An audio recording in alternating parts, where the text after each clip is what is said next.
Good morning.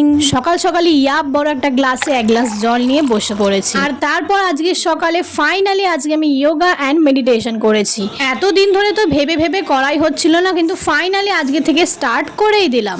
আর তারপরে স্নান দানও করে নিলাম। আজকে সারাদিন সেরকম কোনো কাজ নেই, মানে না যাওয়ার আছে দোকান না আদার্স কোনো কাজ। তো স্নান দান করেই প্রথমেই মুখের ল্যাপা পোছা কমপ্লিট করে নিলাম। ল্যাপা পোছা মিনিংস কি বলতো? Skin care, don't under estimate.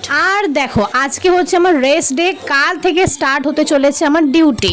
কাল হচ্ছে আমার নতুন জায়গায় নতুন ডিউটি স্টার্ট। ডিউটি বলতে আমার প্রফেশনাল ডিউটি, মানে নার্সিং ডিউটি। তো কালকে আছে আমার ইভিনিং ডিউটি। আর ফাইনালি তোমরা এবার আমার ডিউটি ভ্লগ দেখতে চলেছো। এবার তোমরা আমার আনএমপ্লয়েড ভ্লগ নয়, এমপ্লয়েড ভ্লগ দেখতে চলেছো কাল থেকে। যাই হোক, তারপর এখানে আমি স্নান দান করে পুজো দিয়ে নিয়েছি। পুজো দেওয়া কমপ্লিট করে আজকে লাঞ্চে আমাদের হবে পাট শাক, তাই জন্য মাকে এখানে একটু পাট শাক বেছে দিচ্ছিলাম। আর তারপর ছিল ব্যাংকের একটা কাজ, তাই ভাই দোকান থেকে আসার পর ভাইকে নিয়ে বেরিয়ে পড়েছি ব্যাংকের উদ্দেশ্যে। আর আজকাল সকালে সারাদিন রোদ দেয়, কিন্তু বিকেল হলেই বৃষ্টি নামে, এরকম মেঘলা ওয়েদার হয়ে যায়। কিন্তু সারা বিকেল বৃষ্টি হলেও পরের দিন সকালে এমন রোদ দেবে বুঝতেই পারবে না যে আগের দিন বিকেলে বৃষ্টি হয়েছে এত। যাই হোক, তারপরে সন্ধ্যা থেকে সেরকম আর কোনো কাজ ছিল না, তাই শুয়ে শুয়ে ল্যাদ খাচ্ছিলাম।